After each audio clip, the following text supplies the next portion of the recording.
ମୋ ଭିତରେ କେତେକ ସବୁଜ ଅଛନ୍ତି, ଆଉ କିଛି ଲାଲି ଧଳା ଓ ନାରଙ୍ଗୀ ପରି। ମୁଁ ଆସିଛି ଛୋଟ ବଡ଼ ଗଛମାନଙ୍କ ଠାରୁ ତୁମକୁ ଉତ୍ତମ ଖାଦ୍ୟ ପ୍ରଦାନ କରିବାକୁ। ମୁଁ ହେଉଛି ପନିପରିବା, ରୋଷେଇ ଘରର ବଢ଼ାଏ ସୋଫା। ମୋ ଭିତରେ ମୋଟୁ, ପତଳା ଓ ଚେପଟା ବି ଅଛନ୍ତି।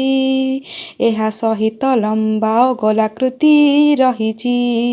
ମୋ ସ୍ଥାନ କେବେ ମାଟି ଉପରେ ଓ ଭିତରେ, କେବେ ମୁଁ ଝୁଲେ ଗୁଳ୍ମ ଓ ଲତା ଗଛ ଡାଳରେ। ମୁଁ ହେଲି ପନିପରିବା, ମୋ ଛଡ଼ା ଖାଦ୍ୟରେ ଆସେନି ମଜା। ମୁଁ ଆସିଅଛି ଗଛର ଫୁଲ ଫଳ ଠାରୁ, କେବେ ପରିବର୍ତ୍ତିତ ଗଛ ମୂଳ କାଣ୍ଡରୁ। ଆମର କେତେକ ବଢ଼ାନ୍ତି ମସଲାରେ ହାତ, କେତେକ ହୁଅନ୍ତି ଖାଦ୍ୟ ଆଦିରେ ମୁଖ୍ୟ ଅଂଶ। ମୁଁ ହେଉଛି ପନିପରିବା, ଖାଦ୍ୟର ସ୍ୱାଦ ବଢ଼ାଏ ସଦା।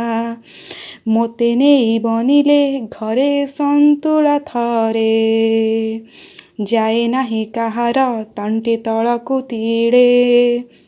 ଘାଣ୍ଟ ତିଆରି ହୁଏ ମୋତେ ନେଇକରି, ତାର ବାସ୍ନାରେ ସବୁ ଆସନ୍ତି ଧାଡ଼ି କରି। ମୁଁ ହେଉଛି ପନିପରିବା, ବଢ଼ାଏ ତୁମର ଶକ୍ତି ଓ ଉର୍ଜା। ନିରାମିଷରେ ଅଛି ମୋ ସ୍ୱତନ୍ତ୍ର ସ୍ଥାନ, ଆମିଷକୁ କିଛି ମୋ ଠାରୁ କରିଛି ପ୍ରଦାନ।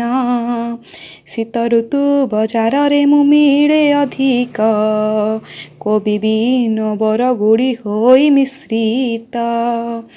ମୁଁ ଯୋଗାଏ ତୁମକୁ ଆବଶ୍ୟକ ପୋଷକ, ତେଣୁ ତୁମ ଶରୀର ରୁହେ ସ୍ୱାସ୍ଥ୍ୟ ଓ ନିରୋଗ।